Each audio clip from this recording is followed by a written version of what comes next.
അതൊക്കെ ഇന്നത്തെ വീഡിയോ നമ്മൾ പറയാൻ വേണ്ടി പോകുന്നതെന്ന് പറഞ്ഞു കഴിഞ്ഞാൽ ഒരു ബിസിനസ് ഇൻ്റലിജൻസ് ടൂളിനെ കുറിച്ചാണ്. Data analytics job profile job നോക്കുന്നവർക്കൊക്കെ വളരെ ഉപകാരപ്രദമായ ടൂളാണ് പവർ ബി എന്ന് പറഞ്ഞ ആ ഒരു ടൂളിനെ കുറിച്ചാണ്. പവർ ബി എന്ന് പറയുന്നത് മൈക്രോസോഫ്റ്റ് ഡെവലപ്പ് ചെയ്തൊരു ബിസിനസ് ഇൻ്റലിജൻസ് ടൂളാണ്. നമുക്കത് വേണമെങ്കിൽ എക്സലിൻ്റെ ഒരു ഹയർ വേർഷനായിട്ട് വേണമെങ്കിൽ നമുക്ക് കൺസിഡർ ചെയ്യാം. നമുക്ക് പവർ ബി ഉപയോഗിച്ച് ഡേറ്റ അനലൈസ് ചെയ്യാനും ഡേറ്റ വിഷ്വലൈസ് ചെയ്യാനും ഡേറ്റ പ്രീ പ്രോസസ് ചെയ്യാനൊക്കെ സഹായിക്കും. ഇതൊഴിച്ച് നമുക്കൊരു ഡേറ്റയിൽ ഒരു ഡീപ്പർ ഇൻസൈറ്റ്സ് നമുക്ക് ഡെവലപ്പ് ചെയ്യാൻ കഴിയും.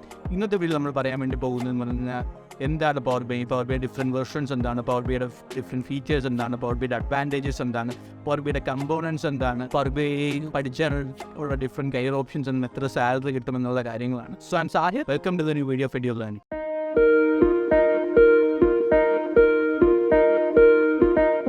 പവർ ബി ദിനം പ്രതി ഡിമാൻഡ് വർദ്ധിച്ചുകൊണ്ടിരിക്കുന്ന ഒരു ബിസിനസ് ഇൻ്റലിജൻസ് ടൂൾ അല്ലെങ്കിൽ ഡേറ്റ അനലിറ്റിക്സ് ടൂളാണ്. പവർ ബി ഉപയോഗിച്ച് നമുക്ക് മൾട്ടിപ്പിൾ യൂസേഴ്സായിട്ട് ഡേറ്റ കളക്ട് ചെയ്യാനും ഷെയർ ചെയ്യാനും ഡീപ്പർ ഇൻസൈറ്റ്സ് സ്റ്റേക്ക് ഹോൾഡേഴ്സൊക്കെ ഷെയർ ചെയ്യാനൊക്കെ നമുക്ക് കഴിയും. പവർ ബിക്ക് ഫ്രീ വെർഷൻസും പെയ്ഡ് വെർഷൻസും അവൈലബിൾ ആണ്. പവർ ബിയുടെ ഫ്രീ വെർഷൻ ഉപയോഗിച്ചിട്ട് നമുക്ക് ഒരു സിംഗിൾ യൂസറിന് മാത്രമേ ഒരു പ്രൊജക്റ്റ് ക്രിയേറ്റ് ചെയ്യാൻ പറ്റത്തുള്ളൂ. മൾട്ടിപ്പിൾ പേഴ്സൺസിന് ഷെയർ ചെയ്യാൻ പറ്റത്തില്ലെന്നാണ് പവർ ബി ഫ്രീ വെർഷൻ്റെ പോരായ്മ എന്ന് പറയുന്നത്. മറിച്ച് പവർ ബിയുടെ പ്രോയും പ്രീമിയം ഒക്കെ ആണെന്നുണ്ടെങ്കിൽ നമുക്ക് മൾട്ടിപ്പിൾ യൂസേഴ്സിന് ഒരു പ്രൊജക്റ്റിനെ ഇൻവോൾവ് ചെയ്യാനും അതൊരു ഡാഷ്ബോർഡ് ക്രിയേറ്റ് ചെയ്യാനും പ്രോസസ് ചെയ്യാനൊക്കെ സഹായിക്കും എന്നുള്ളതാണ്. പവർ ബിയുടെ ഫ്രീ വെർഷന് പവർ ബി ഡെസ്ക്ടോപ്പ് എന്നാണ് പേരിട്ടിരിക്കുന്നത്. ഇത് നമുക്ക് നമ്മുടെ ലാപ്ടോപ്പിലോ ഡെസ്ക്ടോപ്പിലോ നമുക്ക് ഇൻസ്റ്റാൾ ചെയ്യാൻ പറ്റുന്നതാണ്. പിന്നെ വേറൊരു പോരായ്മ എന്ന് പറയുന്നത് ഫ്രീ വെർഷൻ ആയതുകൊണ്ട് തന്നെ ഒരു യൂസർ ക്രിയേറ്റ് ചെയ്ത ഡേറ്റ നമുക്ക് വേറൊരാൾക്ക് ഷെയർ ചെയ്യാൻ കഴിയത്തില്ല.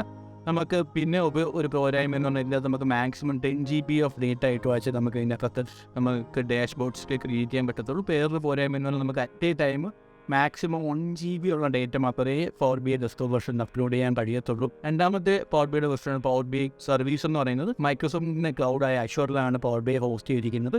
When compare with power B desktop ഇതിൻ്റെ അകത്ത് നമുക്ക് മൾട്ടിപ്പിൾ യൂസേഴ്സിന് പ്രൊജക്റ്റ് ഇൻവോൾവ് ചെയ്യാൻ പറ്റുന്ന അൺലിമിറ്റഡ് ഡേറ്റ സ്റ്റോറേജ് ഇതിൻ്റെ അകത്ത് അവൈലബിൾ ആണ് എന്നുള്ളതൊക്കെയാണ് ഇതിൻ്റെ പ്രത്യേകത എന്ന് പറയുന്നത്. ഇതിനകത്ത് കുറച്ച് പവർ ബി റിപ്പോർട്ട്സും അഡ്വാൻസ്ഡ് ഡാഷ്ബോർഡ്സ് അതിനുള്ള ഫെസിലിറ്റീസ് അവൈലബിൾ ആണ്. Power B service cloud hosting ആയതുകൊണ്ട് നമുക്ക് ഏത് ലൊക്കേഷനിൽ വെച്ചുകൊണ്ടെങ്കിലും നമുക്ക് ഈ ഒരു ഡാഷ്ബോർഡിനെ ആക്സസ് ചെയ്യാനും നമുക്ക് ഷെയർ ചെയ്യാനും ഒക്കെ പറ്റും എന്നുള്ളത് നമുക്ക് വളരെ ഫ്ലെക്സിബിലിറ്റി ഒരു വെർഷനിലൂടെ നമുക്ക് കിട്ടുന്നുണ്ട്. പിന്നെയുള്ളത് പവർ ബി മൊബൈൽ ആപ്സ് ആണ്. പവർ ബി മൊബൈൽ ആപ്സ് ആൻഡ്രോയിഡും iOS-ലേക്ക് അവൈലബിൾ ആണ്. പവർ ബി മൊബൈൽ ആപ്പിൽ ഒരാൾക്ക് മൾട്ടിപ്പിൾ യൂസേഴ്സ് ക്രിയേറ്റ് ചെയ്ത ഡാഷ്ബോർഡ്സും അതൊക്കെ ഇൻട്രാക്ട് ചെയ്യാനും അത് ഷെയർ ചെയ്ത് കൊടുക്കാനൊക്കെ പവർ ബി മൊബൈൽ ആപ്സ് വെച്ച് പറ്റും. പക്ഷേ അതിൻ്റെ അകത്ത് നമുക്ക് കൂടുതൽ പ്രൊജക്ട്സ് ഡിസൈൻ ചെയ്യാനോ പ്രീ പ്രോസസ് ചെയ്യാനോ ഒക്കെയുള്ള പരിമിതികളുണ്ട്.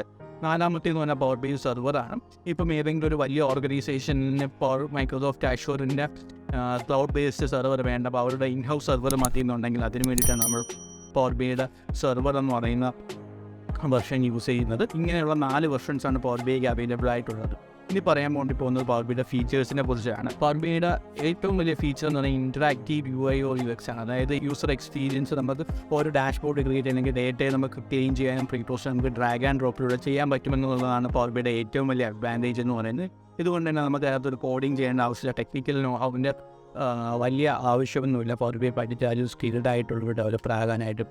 രണ്ടാമത് പറഞ്ഞു കഴിഞ്ഞാൽ പവർ ബിയിൽ നമുക്ക് മൾട്ടിപ്പിൾ ഡേറ്റ സോഴ്സസിൽ നിന്നുള്ള ഡേറ്റ ആയിട്ട് നമുക്ക് എന്താ പറയുക കണക്ട് ചെയ്യാൻ കഴിയും. പവർ ബിയിൽ ഏകദേശം 72ഓളം ഡേറ്റ സോഴ്സസായിട്ട് ഇൻറ്റാഗ്രേറ്റ് ചെയ്ത് അതിൽ നിന്നുള്ള ഡേറ്റ ആക്സസ് ചെയ്ത് ലൈവായിട്ട് ലൈവ് സ്ട്രീമായിട്ട് ആക്സസ് ചെയ്തിട്ട് അതിൽ പ്രോസസ്സ് ചെയ്യാൻ പറ്റുന്ന പവർ ബിയുടെ വേറൊരു അഡ്വാൻറ്റേജ് എന്ന് പറയുന്നത്. മൂന്നാമതായിട്ട് എക്സലിൻ്റെ ഇൻറ്റഗ്രേഷൻ ആണ്. പവർ ബി എക്സലിൻ്റെ ഒരു അഡ്വാൻസ് വെർഷൻ ആയതുകൊണ്ട് തന്നെ നമുക്ക് പവർ ബിയിൽ ഡാഷ്ബോർഡ്സ് ഒക്കെ ക്രിയേറ്റ് എക്സൽ ഫോർമാറ്റ് അല്ലെങ്കിൽ വർക്ക്ഷീറ്റ് ഫോർമാറ്റിൽ നമുക്ക് സേവ് ചെയ്തിട്ട് ആർക്കെങ്കിലൊക്കെ ഷെയർ ചെയ്ത് കൊടുക്കാൻ പറ്റും. ഇതിന് വലിയൊരു ഫ്ലെക്സിബിലിറ്റിയാണ് പവർ ബി തരുന്നത്. നാലാമത്തെ ഏറ്റവും വലിയ ഇമ്പോർട്ടൻ്റ് ആയിട്ടുള്ള ഫീച്ചർ എന്ന് പറയുന്നത് മന്ത്ലി അപ്ഡേറ്റ്സ് ആണ്. മൈക്രോസോഫ്റ്റ് പവർ ബി ലോഞ്ച് ചെയ്തത് അന്ന് മുതൽ ഇന്ന് വരെ മന്ത്ലി ഒരു അപ്ഡേറ്റ് എങ്കിലും അല്ലെങ്കിൽ ഒരു ഫീച്ചറെങ്കിലും പുതുതായിട്ട് പവർ ബിയിൽ കൊണ്ടുവരാൻ ശ്രമിക്കുന്നുണ്ട്. അതിൻ്റെ അപ്ഡേറ്റ്സ് തരുന്നുണ്ട്, റെഗുലറായിട്ട് തരുന്നുണ്ട്. ഓരോ മാസം കഴിയുന്നൊരു ബെറ്റർ വെർഷൻ ആയിക്കൊണ്ടിരിക്കുകയാണ്. അതുകൊണ്ട് തന്നെയാണ് പവർ ബി എന്ന ബിസിനസ് ഇൻ്റലിജൻസ് ടൂളിന് ഇന്നിപ്പം വളരെയധികം ഡിമാൻഡ് ഉള്ളത്. ഇനി പറയാനുള്ളത് പവർ ബിയുടെ കരിയർ ഓപ്പർച്യൂണിറ്റീസ് ആണ്. ഇന്ന് നിലവിൽ ഉള്ളതിൽ ഏറ്റവും മികച്ച ഏറ്റവും കൂടുതൽ കരിയർ ഓപ്പർച്യൂണിറ്റീസ് ഉള്ള ഒരു ടൂളാണ് പവർ ബി എന്ന് പറയുന്നത്. പവർ ബി അറിയാവുന്ന ഒരാൾക്ക് കമ്പനി 3 തരത്തിലുള്ള വേക്കൻസീസാണ് പൊതുവെ കൊടുക്കാറുള്ളതായിട്ട് കാണുന്നത്.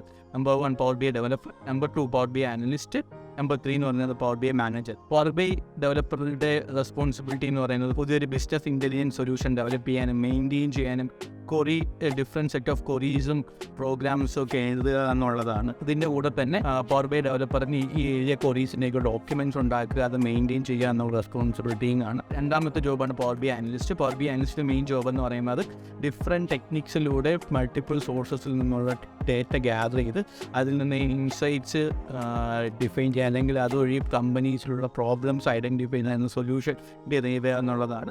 മൂന്നാമത്തെ position power B I manager. Multiple years of power B I experience ഉള്ള ആൾക്കാർക്കായിരിക്കും പവർ ബി ഐ മാനേജർ എന്നുള്ള ജോബ് റോൾ കിട്ടാനുള്ള സാധ്യതയുള്ളത്.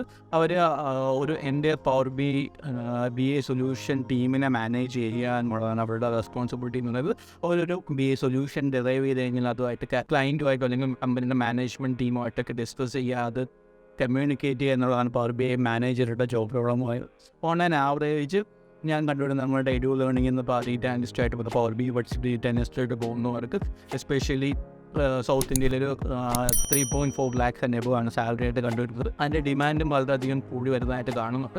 നിങ്ങൾക്ക് പവർ ബി ഐ പഠിക്കണമെന്നുണ്ടെങ്കിൽ നിങ്ങൾക്ക് ഞങ്ങളെ കണക്ട് ചെയ്യാം 9746222123 നമ്പർ, അല്ലെങ്കിൽ താഴെ കാണുന്ന ഗൂഗിൾ ഷീറ്റിൽ നിങ്ങൾക്ക് നിങ്ങളുടെ ഡീറ്റെയിൽസ് പ്രൊവൈഡ് ചെയ്യാൻ ഞങ്ങളുടെ കൗൺസിലേഴ്സ് നിങ്ങളെ കണക്ട് ചെയ്ത് നിങ്ങൾക്ക് കൂടുതൽ ഡീറ്റെയിൽസ് പറഞ്ഞു തരുന്നതാണ്. I M Sanu signing off. Thank you.